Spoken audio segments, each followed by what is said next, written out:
India में आज भी मेंटल हेल्थ करने से लोग झिझकते हैं, घबराते हैं, डरते हैं। आपको डिप्रेशन है, आप बोलते नहीं। आपको एंजाइटी है, आप बताते नहीं। लोग कंफ्यूज क्यों होते हैं एक साइकेट्रिस्ट के पास जाने के? उन्हें ये डर क्यों लगता है कि हम अगर साइकेट्रिस्ट के पास जाएं तो लोग हमें जज करेंगे या लोग हमें डायरेक्टली मेंटल पेशेंट के कैटेगरी में डाल देंगे? तो पहला प्रश्न आपका है कि लोग इतना हिचकते क्यों हैं, कंफ्यूज क्यों होते हैं? तो उसी का कारण ये है कि लोगों के पास जानकारी कम है। इंडिया में आज भी मेंटल हेल्थ करने से लोग झिझकते हैं, घबराते हैं, डरते हैं। आपको डिप्रेशन है, आप बोलते नहीं। आपको एंजाइटी है, आप बताते नहीं। इसी वजह से औरा बाय रुचि में आज हम इसी टॉपिक पे बात करेंगे और हमारे साथ इस टॉपिक को और बेहतर तरीके से समझाने के लिए हमारे पहले एपिसोड के गेस्ट हैं senior psychiatrist doctor Sushil Agarwal. Welcome to the podcast sir. Thank you Ruchi. Sir, सबसे बड़ी बात लोग कंफ्यूज क्यों होते हैं एक साइकियाट्रिस्ट के पास जाने के लिए? उन्हें ये डर क्यों लगता है कि हम अगर साइकियाट्रिस्ट के पास जाएं तो लोग हमें जज करेंगे या लोग हमें डायरेक्टली मेंटल पेशेंट के कैटेगरी में डाल देंगे? पहले तो धन्यवाद मुझे आज ये मौका देने के लिए, क्योंकि मैं भी सोचता हूँ कि मेंटल हेल्थ के बारे में जितनी कम जानकारी लोगों को है तो हमें जो जानकार लोग हैं उन्हें कुछ करना चाहिए, लेकिन शेड्यूल ऐसा रहता है, कम समय मिलता है। तो पहले धन्यवाद। हम अच्छी बातें करेंगे और कोशिश करेंगे कि नेक्स्ट 30 से 45 मिनट में जो एक सही जानकारी है मेंटल हेल्थ इश्यूज़ के बारे में वो लोगों तक जाए। तो जो पहला प्रश्न आपका है कि लोग इतना हिचकते क्यों हैं, कंफ्यूज क्यों होते हैं, तो उसी का कारण ये है कि लोगों के पास जानकारी कम है। लोग सब चीज़ को एक ही स्केल में आंकते हैं। लोग सोचते हैं कि साइकियाट्रिक प्रॉब्लम हो गया मतलब वो जो हम लोग बोलते हैं सड़क पे घूमने वाला, या उन्होंने अपना पूरा आवेग खो के जो हम लोग बोलते हैं कि उसका सेंस पूरा चला गया, क्या बोलना चाहिए क्या नहीं, या इन एकदम कॉमन टर्म्स वो पागल हो गया है, ऐसा हम लोग सोचते हैं। और उस जो पागलपन या जो पागल कॉमन लोग जिस चीज़ को पागल बोलते हैं उस बीमारी के लिए बहुत स्टिग्मा है, थोड़ा जायज़ भी है। लेकिन हर मेंटल हेल्थ इश्यूज वही नहीं होती। ये एकदम माइल्ड नींद नहीं आने से लेके एकदम हाई सुसाइडलिटी एक बहुत बड़ा स्पेक्ट्रम है। तो जितनी जानकारी होगी उतना लोगों का कंफ्यूजन कम होगा और मैं होप करता हूँ कि शायद कुछ हम भी मदद कर सकें। बिल्कुल सर। तो आप मुझे अब ये बताएं, हमारे दर्शकों को भी ये बताएं कि मेंटल हेल्थ और फिजिकल हेल्थ में क्या कोई डिफरेंस है? बहुत अच्छा सवाल पूछा आपने, और मेरे हिसाब से तो कोई भी डिफरेंस नहीं है, और यही चीज़ लोगों को नहीं समझ में आती। जब लोगों के हड्डी टूटती है या जो फिजिकल फ्रैक्चर होता है तब उनके घर वाले बोलते हैं कि बेटा थोड़ा रेस्ट करो। डॉक्टर ने अगर 30 दिन बोला है 35 दिन रेस्ट करो। लेकिन डिप्रेशन या मेंटल हेल्थ इशू जो कि एक मन का फ्रैक्चर है वो किसी को दिखाई नहीं देता है, और उसमें जो गाइडेंस देनी चाहिए या जिस तरह से हमें एक इंसान का या पेशेंट का ख्याल रखना चाहिए as a guardian, as a family members, वो भी नहीं रख पाते। हाँ, हम चूक जाते हैं। तो फिजिकल हेल्थ में भी जैसे बहुत कॉमन बीमारी डायबिटीज़, हमें पता है कि कुछ प्रॉब्लम है बॉडी के कोई ऑर्गन में, पेनक्रियाज में, दूसरे टिश्यूज़ में, जिससे कि या तो इंसुलिन बनती कम है या इंसुलिन काम कम करती है, और उसका रिजल्ट ये होता है कि ब्लड में शुगर की मात्रा ज़्यादा हो जाती है। तो डायबिटीज़ के बारे में बहुत अच्छा नॉलेज है, लोगों को अच्छा जानते हैं क्या खाना चाहिए क्या नहीं, क्या करना चाहिए। लेकिन मेंटल हेल्थ इशू में भी आपके बॉडी में ही चेंजेस होता है। कुछ हार्मोन्स होते हैं, कुछ न्यूरोट्रांसमीटर्स होते हैं जो ब्रेन में या तो कम हो जाते हैं या ज़्यादा हो जाते हैं सर्टेन एरियाज में। सो बेसिकली आपके प्रश्न का जवाब है कि कोई डिफरेंस नहीं है आपका मेन फिजिकल और मेंटल हेल्थ में। तो आजकल एक बहुत कॉमन वर्ड है डिप्रेशन। हर कोई यही बोलता है कि मैं डिप्रेशन में चला गया हूँ, या लोग फील करते हैं कि हम डिप्रेशन में चले गए हैं। तो सब मेन सिम्टम डिप्रेशन में जाने का क्या है और वो किस लेवल के होते हैं और उसे कैसे टैकल किया जा सकता है? देखिए, हमें एक बात समझना पड़ेगा कि फीलिंग डिप्रेस और सफरिंग फ्रॉम डिप्रेशन दो अलग अलग चीज। हम लोग ऑलमोस्ट एवरीवन इस धरती पे जिसने भी जन्म लिया है, at some point of time उनको लो फील होता है, डिप्रेस फील होता है, क्योंकि हमें सेटबैक्स मिलते हैं लाइफ में। लेकिन एक शॉर्ट टर्म या टेम्पोरेरी लो फीलिंग को हम लोग डिप्रेशन नहीं बोलते। डिप्रेस फीलिंग, डिप्रेस वर्ड आया कहां से? Depress means something going down, नीचे जाना। डिप्रेस फ्रैक्चर, नीचे चला जाना। सरफेस से जो भी डाउन है वो डिप्रेस है। तो हमें जो 2 दिन कुछ खराब लगा, मेरी टीम हार गई, मेरा रिजल्ट खराब हो गया, कुछ लॉस हो गया, 3-4 दिन में गुमसुम रहा, तो उसमें हमें यूज करना चाहिए कि मैं 2-3 दिन से सैड हूं, दुखी हूं। ये नहीं कि I am suffering from depression. Depression बोलने के लिए ये जो कांस्टेंट एक दुखी होने का फीलिंग, कुछ ना करने की इच्छा, और कुछ सिम्टम्स है जैसे नींद और भूख, ये सब कम से कम 2 हफ्ते तक, ये बहुत जरूरी है। 2 हफ्ते तक अगर most time of the day आपको दुखी लग रहा है, काम करने की इच्छा नहीं कर रही है, नींद आइदर कम हो गई है या ज़्यादा हो गई है, या फिर भूख कम हो गई है या ज़्यादा हो गई है, खुद के प्रति हीन भावना हो गई है, और 2 हफ्ता कम से कम हो गया है, तब हम लोग ऑलमोस्ट विथ सर्टेनिटी बोल सकते हैं शायद इस बंदे को डिप्रेशन हुआ है। लेकिन उसको भी आपको कंफर्म करना चाहिए, एक मेंटल हेल्थ प्रोफेशनल के पास जाए। मेरा अगला सवाल यही आ रहा था कि हमें आपने बोला 2 हफ्ते तक अगर आपका यही रहा सिम्टम्स कि आपको भूख ज़्यादा लग रही है या कम लग रही है, या आपको बहुत लो फील हो रहा है या बहुत दुखी हो, आपको कुछ करने का मन नहीं कर रहा है, तो आपको एक डॉक्टर के पास जाना चाहिए।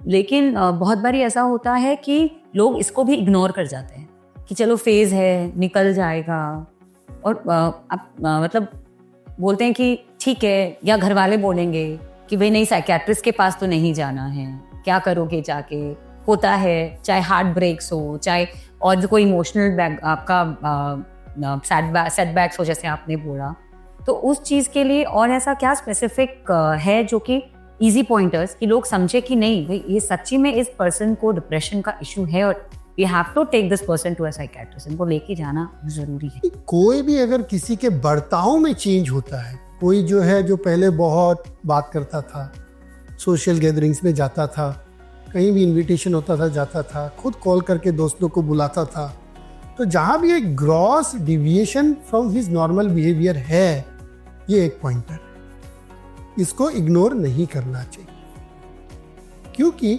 और ये जो कुछ लोग सोचते हैं कि यार फेज है, चला जाएगा, ये टोटली रॉन्ग नहीं है, लेकिन Y to take risk.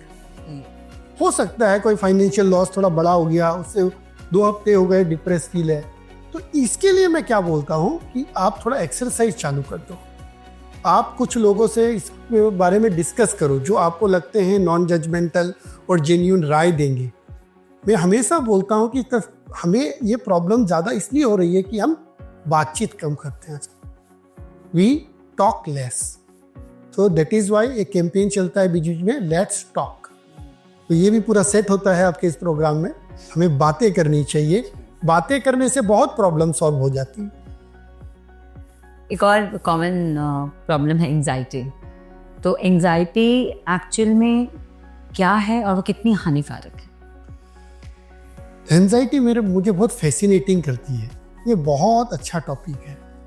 Anxiety को समझने के लिए हम ब्लड शुगर और प्रेशर को अगर समझे, आधी चीज समझ जाएंगे। हमें यह समझना है कि एंजाइटी एक नॉर्मल ह्यूमन इमोशन और इसका पॉजिटिव रोल भी है।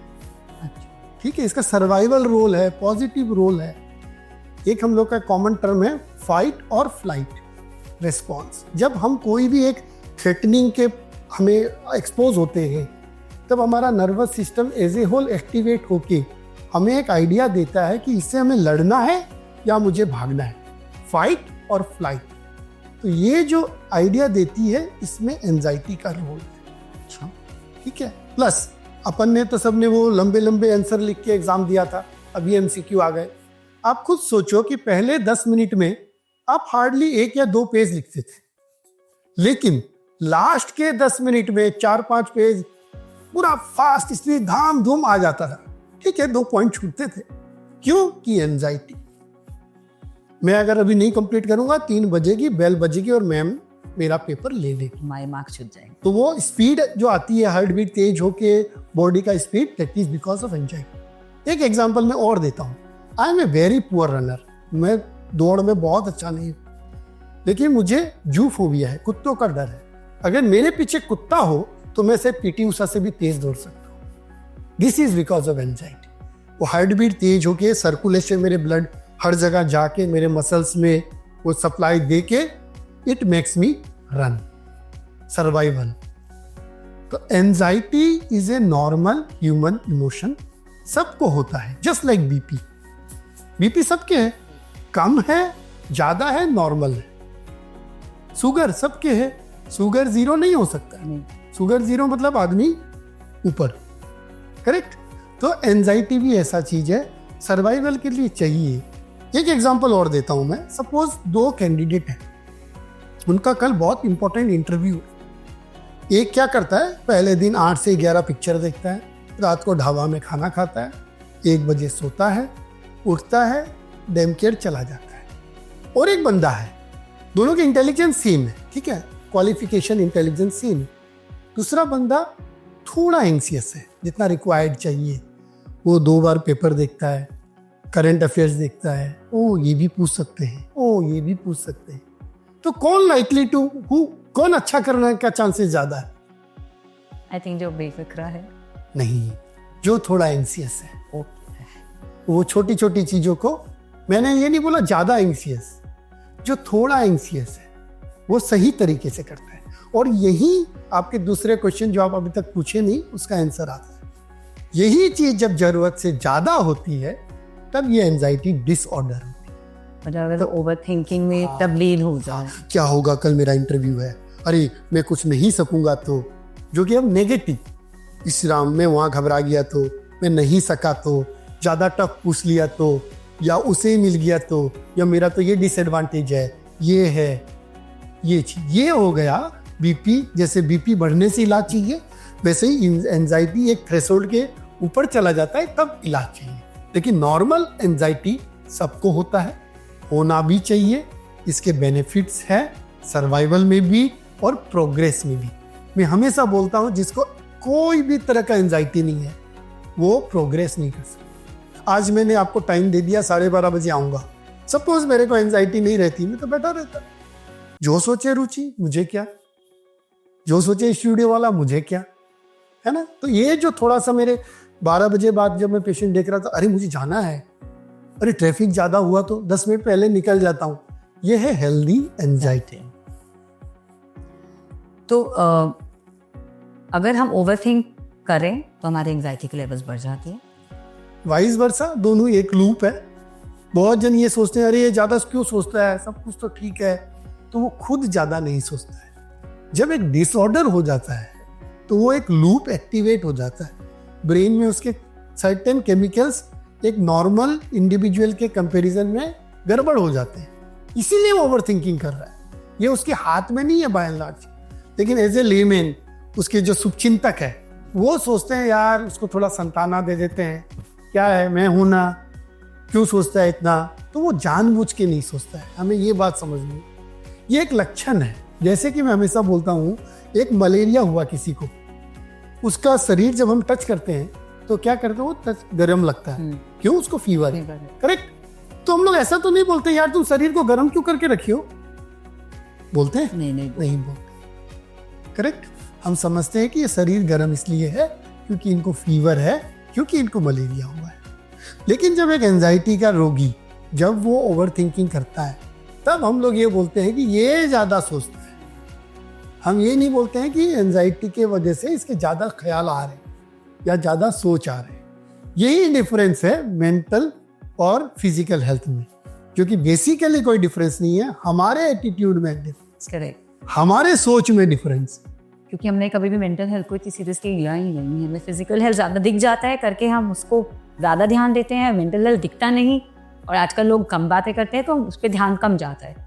तो जैसे आपने अभी अभी बोला कि अगर एंजाइटी का लेवल थ्रेशोल्ड से ऊपर चला जाए तो उसके भी एक लक्षण आते हैं। तो ऐसे लक्षण हमें, और आप उनके जो भी उनके शुभचिंतक है या उनके घर के लोग हैं, उनको ये कैसे पता चले कि हाँ सामने वाला बंदा या बंदी को एंजाइटी की इशू हो गई है जो उसे अब साइकोलॉजिकली परेशान कर रही है, तो वो हमें कब पता चलेगा सर? एंजाइटी की एक खास बात और है कि जो सफ़र करता है उसको सबसे पहले पता चलता है, क्योंकि ये मोर इंटरनल है। पहली बात, एंजाइटी में और एक खास बात है कि फिजिकल सिम्टम्स बहुत होते हैं। तो इसीलिए लोग ये सोचते हैं कि ये हेल्थ इशू है, हार्ट इशू है या फिर लंग्स इशू है। क्यों मैं बता रहा हूँ? क्योंकि कॉमन फिजिकल सिम्टम्स क्या है एंजाइटी की? सपोज आप काजीरंगा गए हैं? हाँ जी, तो काजीरंगा हम जाते हैं जनरली गेंडा देखने, ठीक है, किसी को बाघ भी दिख जाता है। लेकिन अगर काजीरंगा गेंडा देखते समय बाघ एकदम पास आ गया, टाइगर, तो क्या सिम्टम्स होंगे आप? दिल की धड़कनें तेज हो जाएगी, पसीने आ जाएंगे, तो अरे ऐसा लगेगा कि बस दिल रुक सा गया है, बाहर निकलने वाले हैं। आपने सारा जवाब दे दिया। यही है एंजाइटी के फिजिकल सिम्टम्स। हार्ट बीट तेज होना, गला सूखना, स्वेटिंग होना, सांस लेने में असुविधा होना, छोटी छोटी सांस लेना, एक यहाँ पे कोई भारी है ऐसा लगना, किसी किसी का सर भी घूमता है। तो इतने फिजिकल सिम्टम्स होने के कारण लोग सोचते हैं कि मुझे शायद एक मेडिकल हेल्थ इशू है। ये अच्छी बात है, लेकिन जब हम एक फिजिशियन या कार्डियोलॉजिस्ट के पास जाते हैं, सारा चेकअप हो जाता है, सब नॉर्मल आ जाता है, तब फिर उन्हें मान लेना चाहिए कि ये एंजाइटी की। और साथ में कुछ कुछ साइकिक सिम्टम्स होते हैं, जैसे कि भयभीत रहना, उसके बिहेवियर में दिखता है। सपोज मैं एक बहुत एंशियस पेशेंट अगर हो गया हूँ आज के डेट में, मेरा बच्चा स्विमिंग जा रहा है तो मुझे डर लगेगा कुछ हो जाएगा, तो वो स्केटिंग कर रहा है तो मुझे डर लगेगा, इतनी जोर से जाते हुए गिर गया तो, मेरा ड्राइवर गाड़ी चला रहा है तो मुझे डर लगेगा, एक्सीडेंट हो गया तो जब हमें कुछ लगता है तो हम एक्सप्रेस भी तो करते हैं, तो फैमिली मेंबर्स को ऐसे ही मालूम चलेगा ये पहले इतना डेम केयर था, ये हर चीज़ में इतना नानुकुर क्यों कर रहा है, इतना डर क्यों रहा है, इतना डिफेंसिव क्यों हो गया है, ये अकेला क्यों नहीं रहना चाहता है, ये ट्रैवल नहीं कर रहा है, ये रातों को ठीक से सोता नहीं है। तो these symptoms will help family members को एक आइडिया लगाने का कि कुछ तो रॉन्ग है, प्रोबेबली एंजाइटी। तो इससे हम आकलन लगा सकते हैं कि हाँ इन्हें अब एक साइकेट्रिस्ट की व एक प्रॉपर मेडिकल की ज़रूरत है, इंटरवेंशन की। आजकल के चाहे यंगस्टर्स हो, चाहे हम मॉम्स हो, कोई भी इंडिविजुअल हो, सबको को आजकल स्ट्रेस लेवल बहुत कहते हैं कि हमें बहुत स्ट्रेस हो रहा है, हम स्ट्रेस में हैं, हम बर्न आउट हो गए हैं। तो सर डिफरेंस स्ट्रेस में रहने का और बर्न आउट होने का क्या है? और जैसे आपने बोला कि एंजाइटी भी हेल्दी हो सकती है, तो क्या स्ट्रेस लेना भी हेल्दी या अनहेल्दी में क्या मतलब कोई डिफरेंस है, या कोई स्ट्रेस हेल्दी ही हो सकता है, वो हमेशा अनहेल्दी ही होता है? क्योंकि बर्नआउट तो शायद एकदम लास्ट में जाके अपन कहते हैं कि हम बर्नआउट हो गए जब हमारा स्ट्रेस लेवल पूरा खत्म हो जाए। एकदम सही। स्ट्रेस को समझने के लिए हमें समझना पड़ेगा कि स्ट्रेस एक फिजिक्स का कॉन्सेप्ट है, ये by and large mental health का कॉन्सेप्ट नहीं है। अच्छा, कोई भी चीज में अगर हम लोग अपने मोस्ट कंफर्टेबल पोजीशन से अगर डिविएट होते हैं, तब उस चीज को हम लोग स्ट्रेस बोलते हैं। अभी ये पानी की बोतल है, इसको अगर मैं छोड़ दूं तो क्या होगा? ये इस सोफे में गिर जाएगी। That is the most comfortable position for that बोतल। तो अगर ये ऊपर है तो ये स्ट्रेस में है। ठीक, अभी मैं अच्छा कमा रहा हूं, अच्छा खा रहा हूं, सेविंग्स कर रहा हूं, अपना रिक्रिएशनल एक्टिविटी भी कर रहा हूं, तो मेरा फाइनेंशियल स्टेटस ऑप्टिमम है। सपोज मैं अनाप शनाप खर्च कर रहा हूं, इनकम उतनी नहीं हो रही है, तो मैं क्या चीज में हूं? Financial stress. करेक्ट। तो वैसे ही स्ट्रेस जो चीज है, वो जब हम लोग एक ऑप्टिमम लेवल में इधर काम ज़्यादा हो गया, या डेप्ट ज़्यादा हो गया, या झगड़े ज़्यादा हो रहे हैं, रिलेशनशिप इश्यूज ज़्यादा चल रहे हैं एक नॉर्मल से, तो हम लोग बोलते हैं ये इंसान स्ट्रेस्ड में। एक सवाल आपने ये पूछा कि कोई पॉजिटिव स्ट्रेस भी होता है क्या, या स्ट्रेस हमेशा गलत ही होता है? तो देयर आर समथिंग जिसको हम यू स्ट्रेस या पॉजिटिव स्ट्रेस बोलते हैं। जैसे कि एक एग्जांपल होता है आपका प्रमोशन तो सब चाहते हैं, है ना? आपकी पे बढ़ती है, आपका ओहदा बढ़ता है, लेकिन ये आपका एक पॉजिटिव इंक्रीज स्ट्रेस लाता है। मुझे काम ज़्यादा करना पड़ेगा, मेरा रेस्पॉन्सिबिलिटी बढ़ गया, अब ज़्यादा लोग आ गए मेरे अंडर में, है ना, मेरा जवाबदेही बढ़ गया। प्रेगनेंसी लोग चाहते हैं लेकिन स्ट्रेसफुल है। करेक्ट। चाइल्ड बर्थ लोग चाहते हैं, लाखों खर्चा करते हैं, लेकिन स्ट्रेसफुल है। पेरेंटिंग, तो इस तरह से जो चीज़ें जो हम चाहते हैं एज ए होल पॉजिटिव है, लेकिन हमारा स्ट्रेस लेवल बढ़ाती है, उसको हम लोग यू स्ट्रेस बोलते हैं, जो हमें हैंडल करना धीरे धीरे सीखना पड़ता है एज ए इंडिविजुअल। और जो अन्यथा किसी और के बिहेवियर या आपके खराब बिहेवियर के कारण डिस्ट्रेस हो रहा है, उस गलत स्ट्रेस, उसको डिस्ट्रेस बोलते हैं। और जब इस कंटिन्यूम में सब पूरा एकदम जो बोलते हैं बर्नआउट हो गया, अब तो मैं यार थक गया, एकदम खत्म हो गया, तो स्ट्रेस लेवल बहुत ज़्यादा बढ़ गया, तो वो हो गया बर्नआउट। सर, आप सबसे रोज़मर्रा के टॉपिक पे आते हैं, स्ट्रेस से ही रिलेटेड है। आजकल लोग कहते हैं कि थोड़ा सा मैं सब्सटेंस कुछ भी आप नशे की चीज़ें ले लेते हैं कि या मेरा थोड़ा सा स्ट्रेस कम हो जाएगा, मैं बहुत स्ट्रेस में हूँ तो आज थोड़ी सी मैं कुछ भी ड्रिंक ले लेता हूँ, या मैं सिगरेट पी लेता हूँ, या मैं थोड़ा सा गुटखा खा लेता हूँ, तो उससे मुझे थोड़ी सी किक मिलती है, मुझे थोड़ा आराम लगता है, मेरा स्ट्रेस डाउन होता है। तो आपको क्या लगता है कि स्ट्रेस सब्सटेंस अब्यूज़ को बढ़ावा देता है, या हम सिर्फ एज ए ह्यूमन हर चीज़ कोई ना कोई चीज़ के ऊपर जैसे डाल देते हैं ना, एक बहाना होता है कि इसकी वजह से हमने ये किया, तो वो सब्सटेंस अब्यूज़ पे जाने के लिए हम स्ट्रेस को एक बहाना बना देते हैं। देखिए, सब्सटेंस अब्यूज़ जो चीज़ है, ये तो बहुत सदियों से चला है, ये कोई आजकल की बात नहीं। हाँ, आज हम इसे एक मानसिक रोग की तरह देखते हैं, या फिर एक मेंटल हेल्थ इशू की तरह देखते हैं। जब से ह्यूमन सिविलाइजेशन ग्रो हुआ है, तब से एक न एक चीज का लोगों ने नशा किया है, अलग अलग फॉर्म में। ओपियोइड बहुत पुराना है, लोगों का पूरा राजपाट चला गया ओपियोइड में। अल्कोहल आज का नहीं है, तंबाकू आज का नहीं है, करेक्ट।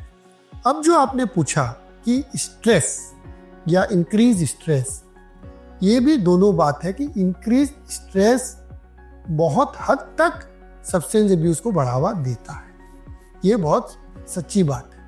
और इसीलिए जब हम लोग कोई नशा का पेशेंट देखते हैं, सबसे पहले यही इवालुएट करते हैं कि कोई ऐसा कारण है क्या जो उसकी इस समस्या का कंटिन्यूएशन फैक्टर बन रहा है, मतलब जिसके कारण वो छोड़ नहीं पा रहा है कोशिश करने के बावजूद।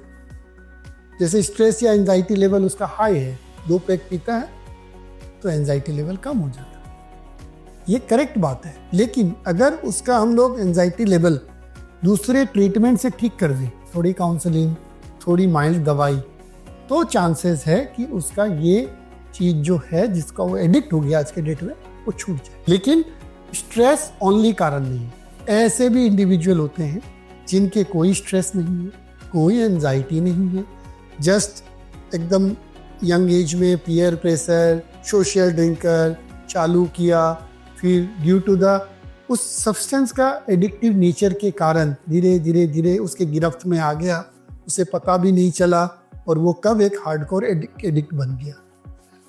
उस तरह के लोग ट्रीटमेंट में ज़्यादा तकलीफ होता है उनको, जिनके कारण है, जैसे आपने बोला स्ट्रेस लेवल, या फिर घर में फाइनेंशियल बर्डन था, कोई भी कारण से वो धीरे धीरे अच्छा हो गया, अब उसको स्ट्रेस लेवल कम गया, उसको थोड़ा काउंसलिंग से ही, थोड़ी दवाई से ही छुड़ाया जा सकता है अगर उसका मोटिवेशन हाई है। लेकिन जो ये धीरे धीरे बिना कोई कारण के लोगों के साथ मिल के पी के जो एक तरह का एडिक्शन हो गया, वो ज़्यादा डिफिकल्ट है फील गुड फैक्टर के लिए। हाँ, फिर वो कब हम सोचते हैं कि वो जो कहावत है कि पहले हम नशा को करते हैं फिर नशा हमें करता है। तो जैसे आप क्या बोलना चाहेंगे आज के यंग जनरेशन को, क्योंकि आजकल तो कोई भी तरह का नशा करना इज़ बीइंग कूल, क्योंकि आप कहीं पब में जा रहे हो और आप ड्रिंक नहीं ले रहे हो तो you are not amongst peers, आप अलग हो जाते हो। अगर आप लोग आपके सब सराउंडिंग में सिगरेट ले पी रहे हैं और आप नहीं पी रहे हो, तो उनको लगता है कि अरे ये तो हमारे साथ बिलोंग ही नहीं करता, ये हमारे ग्रुप में कैसे आ गया है। तो आप हमारे यंग जनरेशन को ये क्या समझाना चाहोगे कि कैसे वो इसको डिफ्रेंशिएट करें, कैसे उनको ये पता चले कि हाँ इसे सिर्फ एक लेवल तक ही अगर ले, जैसे सोशल ड्रिंकर आपने बोला कि सोशल ड्रिंकर ही रहे या कभी कभार गए तो ही लिया, क्योंकि आप ये तो नहीं बोल सकते हो कि आप मत लो और वो सुन लेंगे, ऐसा भी नहीं है। उनको जो करनी होगी वो करेंगे ही, बट हम उनको कुछ तो बता सकते हैं ना कि हाँ इस लेवल तक ही आप लो, ताकि आप एडिक्टिव ना हो और बाद में आपको फाइनली मेडिकल हेल्प की ज़रूरत ना पड़े। तो वो एक थिन लाइन जो अपन क्रॉस कर जाते हैं, नहीं जानते हैं, तो वो थिन लाइन अपने को कहाँ और कब तक ड्रॉ कर देनी चाहिए। देखिए, जितना शुरुआत से अगर किसी को बताया जाए उतना अच्छा है, पहली बात। और आप ठीक बोल रहे हैं, जैसे कि मैं एग्जांपल एक देता हूँ कि हम बहुत बढ़िया बढ़िया एक्सप्रेस हाईवे हमने बनाए, तो वहाँ एक दो एक्सीडेंट्स के चांसेस भी ज़्यादा है, होते ही हैं। तो हम एक्सप्रेस हाईवे बनाना बंद थोड़ी कर दें, नहीं कर सकते, करेक्ट। तो कोई भी चीज़ है, कोई आज रिक्रिएशनल के लिए चालू हुई थी, लोग यूज़ करते हैं, लेकिन अब आप बोलेंगे थिन लाइन, तो इसमें प्रॉब्लम क्या है कि कोई भी जो आज के डेट में रेगुलर लेता है उसने ऐसे ही चालू किया, वंस इन 2 to 3 मंथ, फिर महीने में 1-2 बार, फिर हफ्ते में 1-2 बार, फिर आपका समझ लीजिए ऐसे रेगुलर हो गया, ठीक है। तो हम यंग जनरेशन को ये बोल सकते हैं कि आप शुरुआत से ही कुछ नियम, एक छोटे छोटे 1-2 एग्जाम्पल दे सकता हूँ मैं। सपोज मैं अगर आज ये नियम कर लूँ, मैं वीक में 2 दिन से ज़्यादा पीऊँगा ही। अब फॉर कोई भी रीज़न मैं मंडे और वेडनेसडे को पी लिया, अब चाहे थर्सडे, फ्राइडे, सैटरडे, कितना भी बड़ा ओकेजन हो, कोई भी बुलाए, कहीं भी जाए, मुझे नहीं पी। छोटी सी चीज़ है, लेकिन it can help that individual long term. तब उसके महीने में कितना बार हुआ? 8 ड्रिंक्स।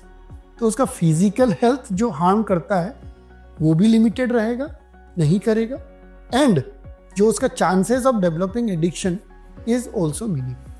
आप ऐसे बोलोगे कि उस पर छोड़ दो, जब ज़्यादा हो जाए तब बैक करो, वेरी डिफिकल्ट है।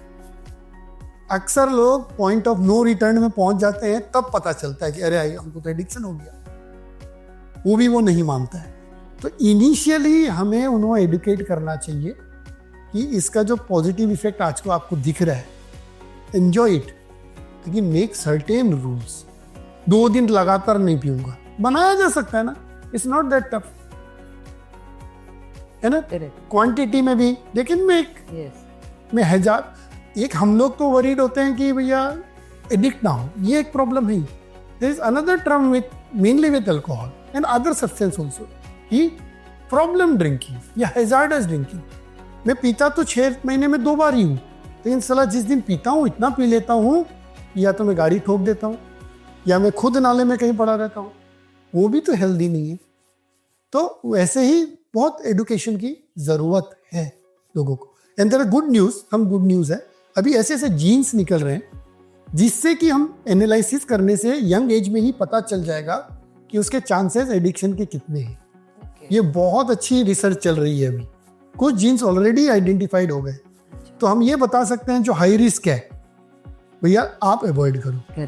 तो आप उनको पहले से ही आगाह कर सकते हो कि आपके चांसेस है, तो आप कंट्रोल में रहो या आप दूर ही रहो, सब मत ही लो। हाँ जी, आपके लिए सोशल मीडिया सबसे बहुत अच्छा टॉपिक है, क्योंकि सोशल मीडिया ने हमें बहुत कुछ दिया भी है, तो कुछ हमसे लिया भी है।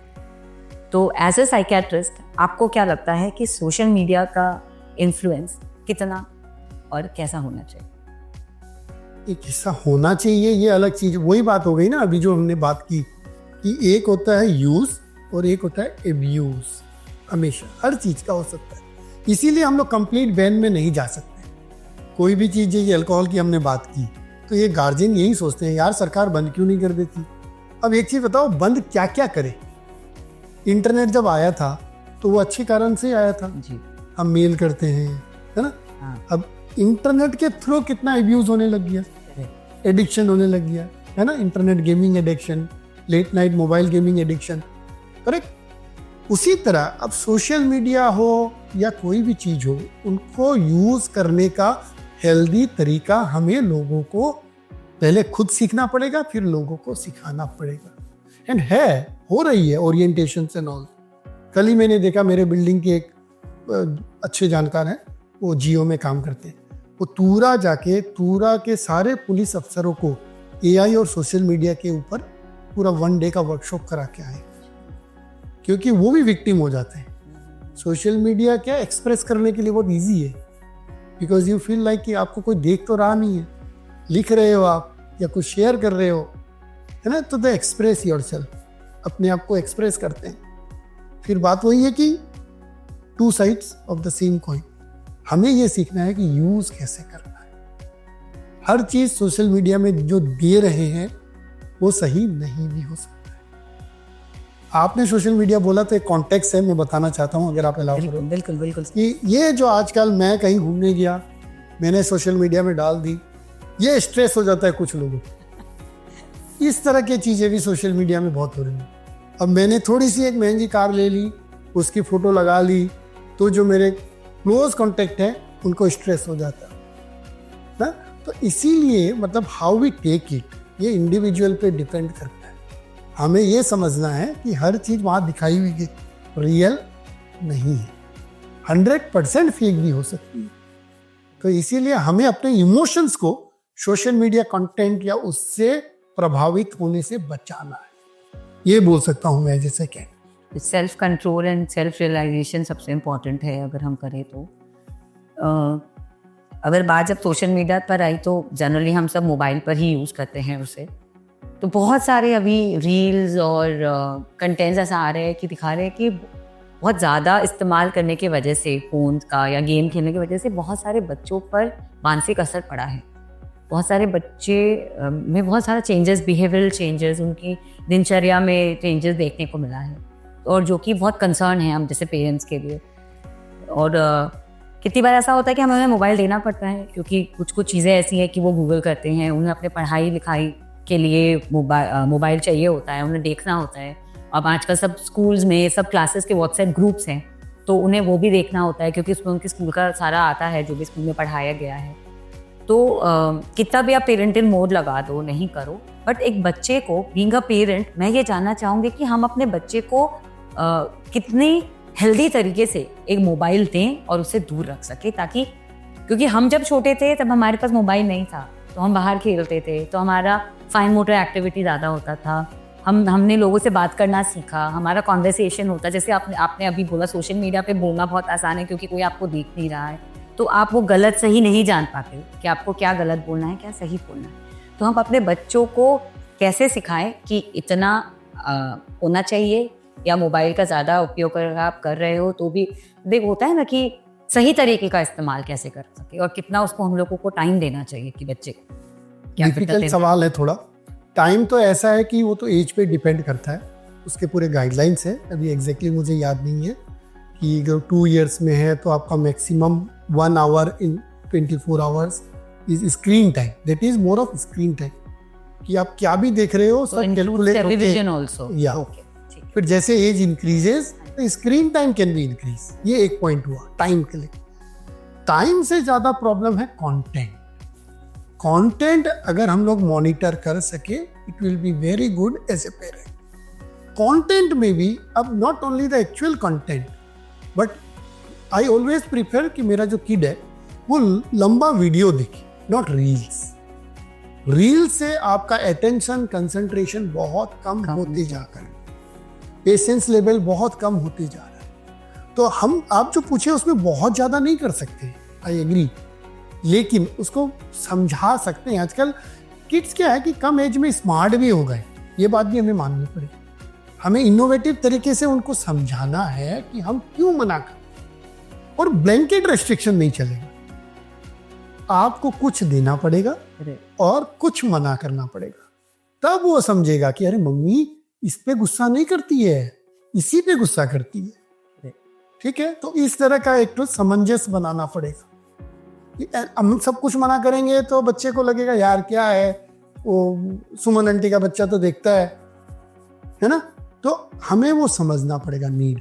प्लस आप जो बोले कि हम बाहर खेलते थे, हमारे बच्चे भी बाहर खेलेंगे, हमें देना पड़ेगा। ये तो मैंने खुद देखा है, हमें देना पड़ेगा, हमें थोड़ा वो एक्स्ट्रा माइल जाना पड़ेगा, क्योंकि हमें बेहतर पता है इसका एडवर्स इफेक्ट कितना है, उनको उतना नहीं पता। आप जब खेलोगे बच्चे के साथ तब उसको मोबाइल नहीं चाहिए, ये गारंटी है। ये किसी भी पेरेंट्स को पूछ लो आप, वो अगर वॉक पे लेके जाता है एक राउंड, उस समय मोबाइल नहीं चाहिए, फेंक देगा। ये हमारी दुर्दशा है कि हम उतना समय और वो नहीं दे पा रहे। तो ये इस तरह से आपको टैकल करना पड़ेगा कि कंटेंट पे ध्यान दो, रील्स को अवॉइड करो, लंबे वीडियोस देखो, कोई दिक्कत नहीं है ज़्यादा, स्क्रीन टाइम लिमिट करो, खुद फिजिकल एक्टिविटी पे ज़्यादा जोर देने का कोशिश करो, और जो जिससे डरता है डराओ। किसी को अपने हेल्थ पे ज़्यादा होते हैं बच्चे फोकस, उसको आंखों का डर सिखाओ। किसी की उसी के कारण पढ़ाई खराब हो रही है, वो समझाने की कोशिश करो। लेकिन अल्टीमेटली जो ज़्यादा वर्क है वो हमें करना है, बच्चों को भी। जब आपने ये बात बोला कि आप बच्चों को टाइम दो या बच्चों के साथ अगर आप टाइम बिताओगे तो, बट ऑब्वियसली बच्चे हमेशा आपकी अटेंशन क्रेव करते हैं। वो छोटे बच्चों के साथ ठीक है, बट जब बच्चे टीनेजर पहुंच जाते हैं, आजकल तो प्री टीन्स बोलते हैं, आजकल तो 9-10 साल के बच्चे भी, क्योंकि आपने बोला जैसे कि एक्चुअली आजकल के बच्चे बहुत स्मार्ट हैं, हमारे ज़माने के कंपैरिजन में आजकल के बच्चे बहुत स्मार्ट हैं। तो बहुत जगह ऐसा देखा है कि कम्युनिकेशन गैप है। या तो बच्चों को ये कंप्लेन होती है कि मम्मी मुझे नहीं समझ रही, पापा मेरी नहीं सुन रहे, या फिर ऐसा होता है कि मे बी हम अपने काम में इतने बिजी है कि हम उनसे इतनी बातें ही नहीं कर पाते खुल के, कि बच्चे अपने मन की बात हमें बोलते नहीं। उन्हें लगता है कि मुझसे फ्रेंड्स से पूछ ले तो ज़्यादा बेटर रहेगा, या फिर हम गूगल कर लेते होंगे, वो हमारे लिए बेटर रहेगा।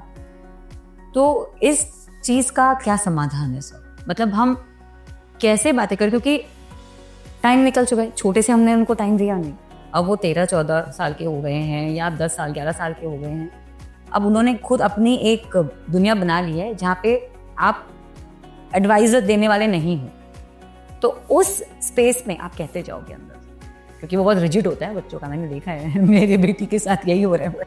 मतलब देखिए, प्रॉब्लम ये है कि हमें ये समझना होगा कि जो जेनरेशनल गैप जिसको बोलते हैं वो हमेशा से था, हमेशा से रहेगा।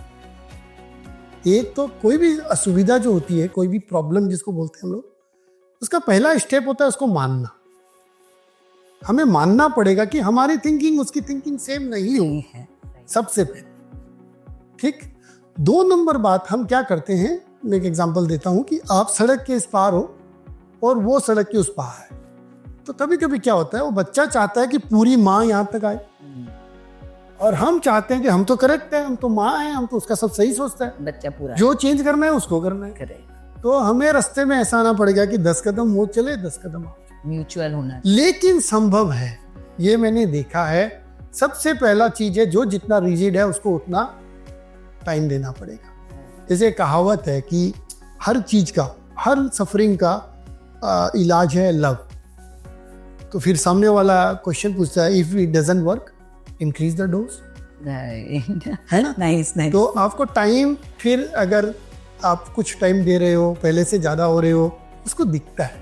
अगर आप कुछ कर रहे हैं किसी के लिए भी, किसी भी एज में, if you are going that extra mile, one day it will get acknowledge. वो एक्नॉलेज होगा, वो समझेगा, फिर वो आपको दोस्त मानेगा, फिर वो पहला ऑप्शन आपको ही देगा, फ्रेंड या गूगल को नहीं दे।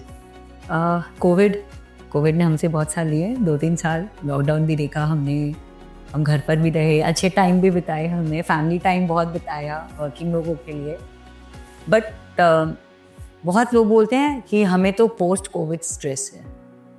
तो पोस्ट कोविड स्ट्रेस क्या है सर? और ये इससे थोड़ा और हम समझा सके अगर आप हमें। जैसे हम पहले जब कोई एक इवेंट को डिस्क्राइब करते थे तो बोलते थे BC, before Christ. Okay, before Christ, right? Correct, time period, right? हाँ, ठीक है। With all due to almighty, covid भी एक ऐसा इवेंट हो गया, लोग ऐसा बोलते हैं आके, बिफोर कोविड, आफ्टर कोविड। ऐसा इम्पैक्ट इस एक घटना ने डाला है, फिजिकली, साइकोलॉजिकली, फाइनेंशियली।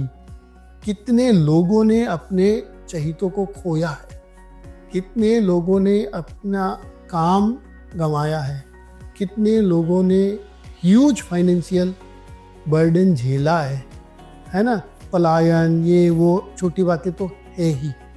ठीक, तो ये एक चीज हो गया जिसको हम लोग साइको सोशल, किसी की डेथ हुई जो अदरवाइज हेल्दी था, अचानक हुआ ना चीजें, जो जाने वाला नहीं था। हाँ, हमारे भी बहुत सारे जाने वाले। करेक्ट। फाइनेंशियल लॉस अचानक हुआ, ये भी तो कोप करने का टाइम नहीं मिला। ये डेफिनेट स्ट्रेस था। तो पोस्ट कोविड स्ट्रेस अगर कोई बोलता है तो हुआ है। सेकेंडली, जो डिजीज प्रोसेस खुद किसी को हुआ, वो आइसोलेशन में रहना सबने एंजॉय नहीं किया। जैसे आपने बोला ठीक है फैमिली के साथ, बट सबने एंजॉय नहीं किया क्योंकि सबकी पर्सनैलिटी अलग होती है।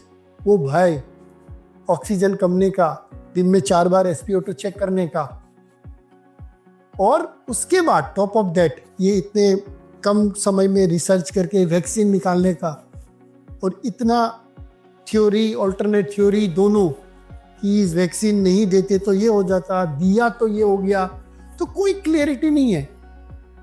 कुछ अच्छा हुआ या बुरा हुआ। मेरे घर में ऐसे लोग हैं अभी तक ये मानते हैं कि वैक्सीन देके खराब हुआ। करेक्ट। तो इतना स्ट्रेस, इतना कंफ्यूजन, इतना एंजाइटी जहां है, तो post Covid stress is a thing. Probably मैंने कम से कम 500 से ज्यादा पेशेंट देखे हैं जो डिस्क्राइब ही करते हैं कोविड से। कोविड और आगत सब ठीक है, कोविड के पहले सब ठीक था।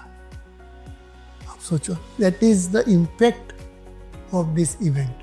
प्रोबेबली आप आज हम लोग यहाँ बात कर रहे हैं स्टूडियो में, या we are quite lucky to have survive this and with no, पता नहीं आपका, मुझे बहुत मेजर कुछ हमने शायद लॉस नहीं किया। बहुत लोगों ने बहुत कुछ हुआ। हमारे भी बहुत नियर एंड डियर करके एकदम रिलेटिव्स गए हैं, बट वही हो जाता है ना कि ज़िंदगी आपसे कभी कुछ लेती है तो आपसे कुछ सीख के भी जाती है। बट कोविड ने लिया ही लिया है, ज़्यादा दिया बहुत कम ही है लोगों को। ज़रा अब हमें समझ आया है कि कब हमें एक साइकियाट्रिस्ट या फिर मेडिकल हेल्प के लिए जाना चाहिए। बट एक और बात है कि जब हम किसी साइकियाट्रिस्ट के पास जाते हैं तो हमारे मन में एक डर होता है कि ये जो हमें दवाइयाँ दे रहे हैं, क्या हमें उसकी आदत लग जाएगी, क्या इसका कोई साइड इफ़ेक्ट है, या हमें इसे लेना चाहिए। तो एक झिझक रहती है वो दवाइयाँ लेने से पहले, या उसके वो झिझक की वजह से भी शायद लोग साइकियाट्रिस्ट के पास जाना नहीं चाहते, क्योंकि ये लोग ऐसा सोचते हैं कि शायद साइकियाट्रिक दवाइयाँ लेना आपको उसका आदी बना दे। ठीक है, ये जो कंसर्न है लोगों का, ये पूरा नाजायज नहीं है। लेकिन मैं एक बात बोलता हूँ, सपोज आपको कोई भी एक कंसल्टेंट की ज़रूरत है, आपको घर बनाना है, आपको एक आर्किटेक्ट की ज़रूरत है, या फिर एक इंटीरियर को हायर करें, या एक लॉयर या डॉक्टर, जो भी प्रोफेशनल होते हैं, मैं हमेशा बोलता हूँ कि आप पहले पूरा खोजबीन कर लो, 10 आदमी को पूछ लो, गूगल को पूछ लो, लोगों से राय ले लो, लेकिन फिर जब आप जिसको हायर करो उसको 100% ट्रस्ट करो, जिसके पास जाओ। 1 नंबर बात ये। 2 नंबर बात, जब एक डॉक्टर आपको दवाई देता है, अगर वो आपको अच्छा से इवैल्यूएट करके, सुन के, समझ के दवाई दिया है तो लेना चाहिए। 3 नंबर बात, जो साइड इफेक्ट वाली बात है, इस धरती पे कोई ऐसी दवाई नहीं है जिसका साइड इफेक्ट नहीं। लेकिन बच्चे को बुखार होती है तो हम पैरासिटामोल देते हैं। ये हमें वजन करना होता है, इफेक्ट और साइड इफेक्ट। 4 नंबर बात, हमारी दवाइयाँ क्या पता क्या कारण से, लेकिन बाकी दवाई के कंपैरिजन में थोड़ी ज़्यादा बदनाम है। हमारी सारी दवाइयाँ एडिक्टिव नहीं हैं। एक दवाई को लंबा लेना और एक एडिक्टिव दवाई लेने में फ़र्क है। लंबा तो हम थायराइड की दवाई भी लेते हैं, डायबिटीज़ की दवाई भी लेते हैं, प्रेशर की दवाई भी लेते हैं, लेकिन हमारे समाज के साथ असुविधा क्या है, मैं अगर थायराइड की दवाई मिस करता हूँ तो मेरे पेरेंट्स बोलते हैं अरे तुम भूल गए, आज ले लो। लेकिन मैं साइकेट्रिक दवाई मिस करता हूँ तो घर वाले सोचते हैं यार इसके बिना ही नींद आ गई, अच्छा है, बढ़िया है, नहीं खाए तो ये अच्छा है। तो ये जो डिफरेंस है, तो मैं ये बताना चाहता हूँ कि मोस्ट ऑफ हमारी दवाइयाँ सेफ है। मॉनिटरिंग आप रेगुलर चेकअप पे करते रहो तो कोई बहुत ज़्यादा साइड इफ़ेक्ट्स नहीं है, सारी एडिक्टिव नहीं है। जो एडिक्टिव है उसको हैंडल करने का भी तरीका है, आप जल्दी बंद कर दो, 3 वीक्स 4 वीक्स जो उसका रिक्वायर्ड ड्यूरेशन है, उसके बाद उसको लॉन्ग टर्म मत दो, तो एडिक्शन नहीं होगा। मैं ये कहना चाहता हूँ, प्रॉब्लम क्या है, मैंने खुद देखे हैं कि एक डॉक्टर ने 20 दिन के लिए एक दवाई दी, मैं जो बोलूँगा आप इमेजिन नहीं करोगे, वो पेशेंट 20 साल तक खा रहा है। अच्छा। फिर वो बोलेगा कि मेरे को एडिक्शन नहीं है। उसको 20 दिन के बाद जाना चाहिए तो डॉक्टर के पास, वो गया ही नहीं। और इंडिया में अभी तक उतने रूल्स रेगुलेशंस नहीं है, जान पहचान का है। हाँ, ओवर द काउंटर ले लेता है जाके तो। चौधरी जी का बेटा आया है, दे दो भैया, तो वो मिल रही है, खा रहा है 20 साल से, तो एडिक्शन नहीं होगा। बिल्कुल होगा। तो मेरे कहने का मतलब है, अगर आप प्रिस्क्रिप्शन को रिलीजियसली फॉलो करो, बाय एंड लार्ज ये सब छोटी छोटी समस्या जो है इग्नोर नहीं करो कि है ही नहीं, इनको टैकल किया जा सकता है। स्टेरॉइड्स है ना, लाइफ सेविंग है, लेकिन साइड इफेक्ट है, तो उसको जजमेंटली अच्छे से यूज किया जाएगा तो बेनिफिट होगा। अनजजमेंटली छोटे मोटे बीमारी के लिए लॉन्ग टर्म खाएंगे, साइड इफेक्ट होगा, बस वही कहानी है। Thank you so much doctor. आज बहुत सारे मिथ्स बस्ट हुए, हमें पता चला कि मेंटल हेल्थ भी फिजिकल हेल्थ जितना ही इम्पॉर्टेंट है, दोनों के अपने अपने सिम्टम्स है। ये अलग बात है कि हमने एक अपने आप को उस तरफ हमने कभी ध्यान ही नहीं दिया, हमने कभी मेंटल हेल्थ के बारे में इतनी बातें ही नहीं की, हम हमेशा फिजिकल हेल्थ तक ही रुक जाते हैं। तो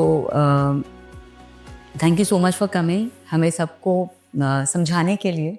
अगर आप बोलो तो मैं लास्ट एक बात बोलूं कि क्यों हमें पता नहीं। देखो एक बात समझिए कि जब अगर 20 साल पहले या 30 साल पहले अगर हम ऐसी एक मीटिंग कर रहे होते जी, तो हमारे इश्यूज ही अलग थे। हम टीबी से लड़ रहे थे, हम कोलेरा से लड़ रहे थे, हम फ्लू से लड़ रहे थे, पोलियो से लड़ रहे थे, करेक्ट। लेकिन गवर्नमेंट और एनजीओ की बहुत एक्टिविटी के कारण हम उन बीमारियों को बहुत हद तक कंट्रोल लाने में सक्षम हुए। तो आज इशू ही मेंटल हेल्थ है, इसीलिए हम मेंटल हेल्थ के बारे में बात कर रहे हैं। और मुझे लगता है कि अभी तक ट्रेन छूटी नहीं, अभी भी समय है। अगर आप जैसे लोग ऐसा प्रोग्राम करते रहेंगे और हम मेरे जैसे लोग भी आके अगर सही गाइडेंस देते रहेंगे, तो कुछ ही सालों में घर घर में इसकी जागरूकता बढ़ेगी और ज़्यादा से ज़्यादा लोग आके अपने मेंटल हेल्थ के ऊपर डिस्कस करेंगे और एक सही तरीके से इलाज लेके अपने आप को फिजिकली एंड मेंटली फिट रखने की कोशिश करेंगे। बिल्कुल सर। सो मैं अपने सारे दर्शकों को बहुत बहुत धन्यवाद देती हूँ कि वो लास्ट तक हमारे वीडियो तक बने रहे, और मैं उनसे ये भी आशा करती हूँ कि वो हमें अपना फीडबैक ज़रूर दें, बताएं कि हमें अपने आप को और बेहतर कैसे करना है। और साथ ही अगर आपको मेंटल हेल्थ के रिलेटेड कोई और सवाल का जवाब चाहिए तो वो भी हमारे कमेंट बॉक्स में लिखना ना भूलें। धन्यवाद। आप बिल्कुल स्वस्थ रहें मानसिक और शारीरिक रूप से।